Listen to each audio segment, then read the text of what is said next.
মৰমৰ ছাত্ৰ-ছাত্ৰীসকল, আজি আমি আলোচনা কৰিম পঞ্চম শ্ৰেণীৰ ইংৰাজীৰ লেসন 3 বাৰ্ড টক নামৰ পাঠটোৰ সকলো পাঠভিত্তিক প্ৰশ্ন উত্তৰ আৰু পৰীক্ষাত আহিবলগীয়া গুৰুত্বপূৰ্ণ প্ৰশ্ন উত্তৰসমূহ অতি সহজ আৰু চুটিকৈ আলোচনা কৰিম। তো ছাত্ৰ-ছাত্ৰীসকল, তোমালোকে ভিডিঅ'টো স্কিপ নকৰাকৈ লাষ্টলৈকে চাই থাকিবা। তো ইয়াত কি কৈছে, name the following common birds.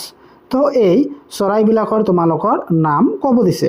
তোমালোকে ঘৰতে পঢ়ি তোমালোকে কি কৰিবা, মোৰ কমেণ্ট বক্সত কমেণ্ট কৰিবা ইয়াত কিমানটা চৰাই আছে আৰু এই চৰাইকেইটাৰ নাম কি কি তোমালোকে মোৰ কমেণ্ট বক্সত কমেণ্ট কৰি জনাবা। যদি নোৱাৰা তেনেহ'লে মই তোমালোকক জনাই দিম কমেণ্ট বক্সত। তো এতিয়া কি কৈছে, লেটছ টক। ইয়াৰ 1 নম্বৰত কি কৈছে, do you think bird have families. তো ইয়াত তোমালোকে উত্তৰত কি লিখিবা, চৰাইৰ পৰিয়াল আছে বুলি তুমি ভাবানে? তো তোমালোকে উত্তৰত কি লিখিবা, ইয়েছ। খালি ইয়েছ বুলি লিখিলে হৈ যাব, এইখিনি তোমালোকে নিলিখিলে হ'ব। যদি তোমালোকে লিখা তোমালোকৰ কাৰণে ভাল, বাৰ্ডছ হেভ ফেমিলিজ। তাৰপিছত 2 নম্বৰত কি কৈছে, 2 নম্বৰ কুৱেশ্যনটোত do you think bird can talk. চৰাই কথা ক'ব পাৰে বুলি তুমি ভাবানে? তো উত্তৰত তোমালোকে লিখিবা কি, ইয়েছ বাৰ্ড কেন টক। চৰাইয়ে কথা ক'ব পাৰে। হয়, চৰাইয়ে কথা ক'ব পাৰে। তাৰপিছত 3 নম্বৰ কুৱেশ্যনটোত কি কৈছে, হেভ ইউ চিন people flying in the sky like birds. কি কৈছে, চৰাইৰ দৰে আকাশত উৰি ফুৰা মানুহ তুমি দেখা পাইছা নেকি? তো কি কৰিবা, উত্তৰত লিখিবা নো, আই have not seen people flying in the sky like birds. নাই, মই দেখা নাই মানুহে যে চৰাইৰ নিচিনা আকাশত উৰা। তাৰপিছত 4 নম্বৰ কুৱেশ্যনটোত কি কৈছে, do you think trees have a very special in place in the lives of birds, why and how. কি কৈছে, গছত চৰাইবোৰৰ জীৱনৰ এক বিশেষ ঠাই আছে বুলি তুমি ভাবানে, আৰু কিয়, কেনেকৈ? তো ইয়াৰ উত্তৰত তোমালোকে লিখিবা yes, because the birds make their nest in the trees. The trees is their home, that's why trees have a special place in the lives of birds. দেখি কৈছে, let's find out what two birds Robin and Joy are talking about. তো দুটা চৰাই নাম দিছে কি কি ইয়াত, ৰবিন আৰু জয়। তো এওঁলোকে কি কথা পাতিছে, পৰৱশা। Bird talk. Think said the robin, think said the joy. Sitting in the garden, talking one day. Think about people, the way they grow. They don't have fears at all, you know.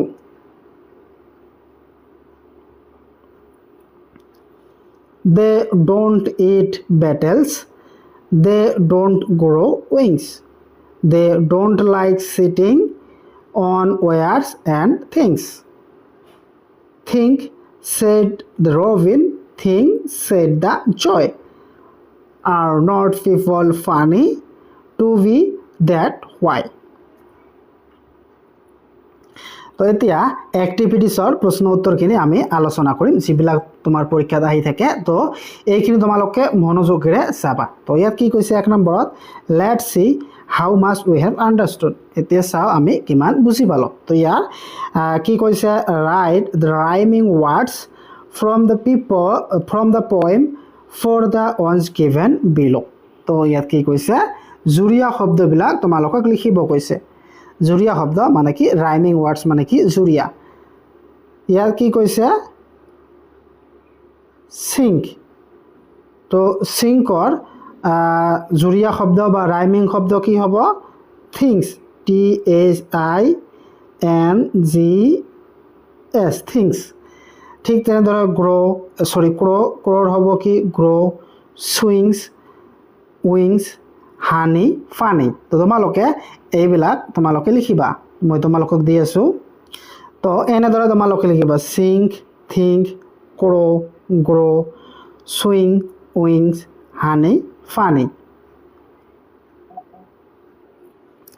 তাৰপিছত 2 নম্বৰত কি কৈছে, write the answer of the following questions কি কৈছে তলৰ প্ৰশ্নবোৰৰ উত্তৰ দিয়া ইয়াৰ question A কি কৈছে which bird are talking in the poem কি কৈছে কবিতাটোত কি চৰাইৰ কথা কোৱা হৈছে তো উত্তৰ তোমালোকে লিখিবা Robin and Joy are the birds talking in the poem তাৰ পিছত question B কি কৈছে who are they talking about তেওঁলোকে কাৰ কথা কৈ আছে তো উত্তৰ তোমালোকে লিখিবা they are talking about the people and their way of growth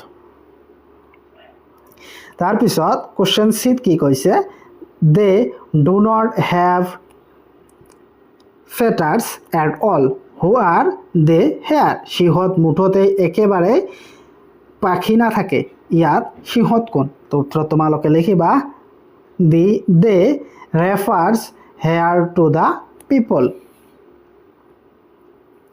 তাৰ পিছত question D কি কৈছে birds eat beetles চৰাইয়ে পোক পৰুৱা খায়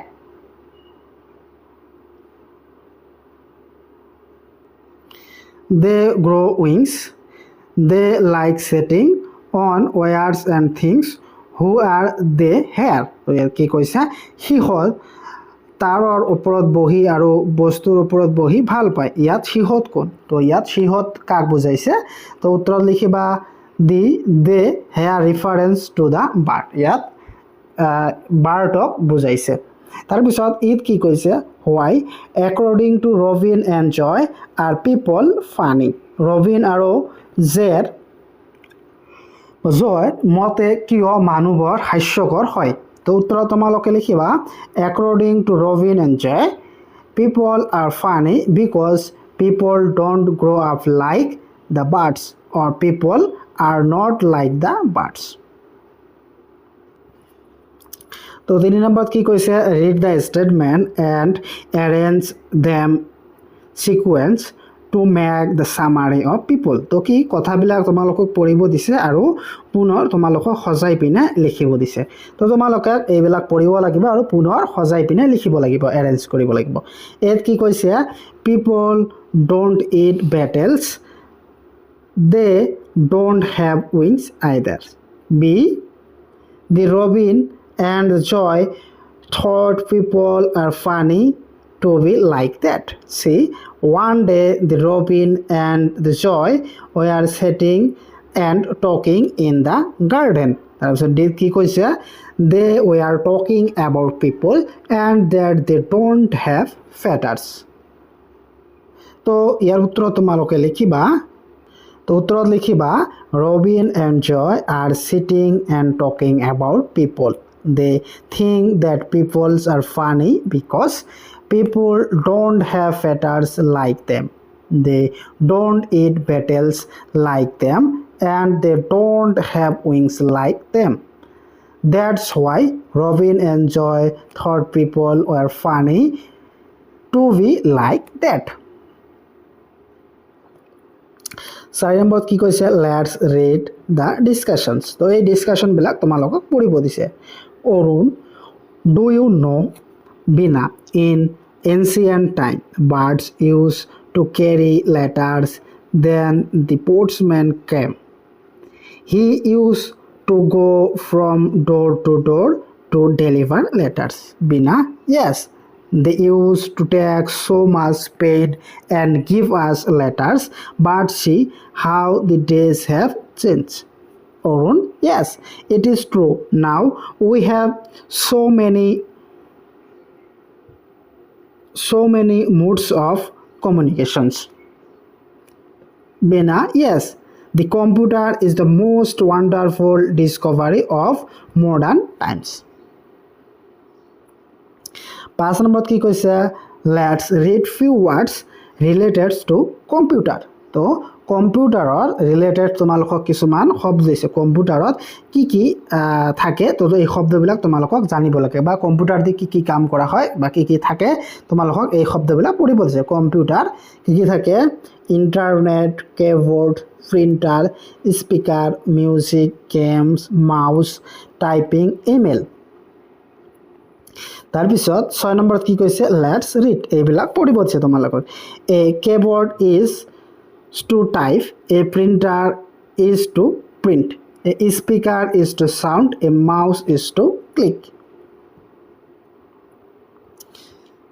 তাৰপিছত 7 নম্বৰত কি কৈছে Pinky and her mother are leaving for New Delhi tomorrow Pinky sends an email to her sister Pihu who lives in New Delhi asking her receive them the railway stations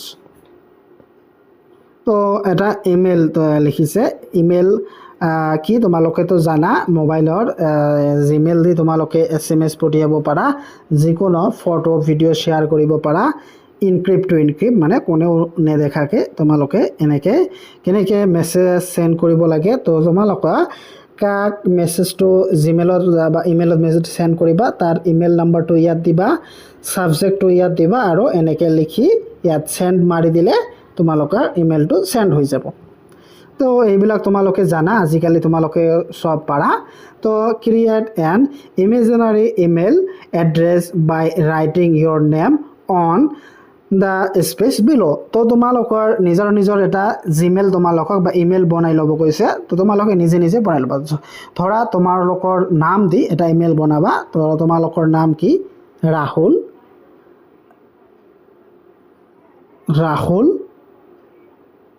123@gmail.com এনেকে ধৰণৰ এটা email বনাই ল'বা তাৰ পিছত কি কৈছে create এ মোৰ ইমেইল এড্ৰেছ ইয়োৰ ফ্ৰেণ্ড তো তোমালোকৰ ফ্ৰেণ্ডৰ কাৰণে এটা ইমেইল বনাব লাগে তো তোমালোকৰ ফ্ৰেণ্ডৰ কাৰণে যদি এটা ইমেইল বনাব লাগে তো তোমালোকে লিখিবা কি ৰীতা 123 তাৰপিছত কি হ'ব @gmail.com এনেকে লিখিবা তোমাৰ ফ্ৰেণ্ডক এটা জিমেইল বনাই দিবা তো এতিয়া তো গম পালা কেনেকে জিমেইল এজনক পঠাব লাগে ধৰা তোমালোকৰ ফ্ৰেণ্ডৰ জিমেইল বনালা কি ৰীতা 123@gmail.com এনেকে দি এটা বনালা আৰু তোমালোকে কি মেছেজ পঠাবা তোমালোকে ইয়াত লিখি ইয়াত সেন্ড কৰি দিলে মেছেজটো সেন্ড হৈ যাব তো নিশ্চয় তোমালোকে গম পালা কেনেকে জিমেইল পঠাব লাগে তো আৰু বাকি তোমালোকক বিশেষ নালাগে এই পাৰ্টৰ পৰা তো তোমালোকে যদি মোৰ চেনেলটোত নতুন আহি থাকে সাবস্ক্ৰাইব কৰিবা আৰু তোমালোকে কোনখন ডিস্ট্ৰিক্টৰ পৰা মোৰ ভিডিও চাই আছা কমেন্ট কৰি জনাবা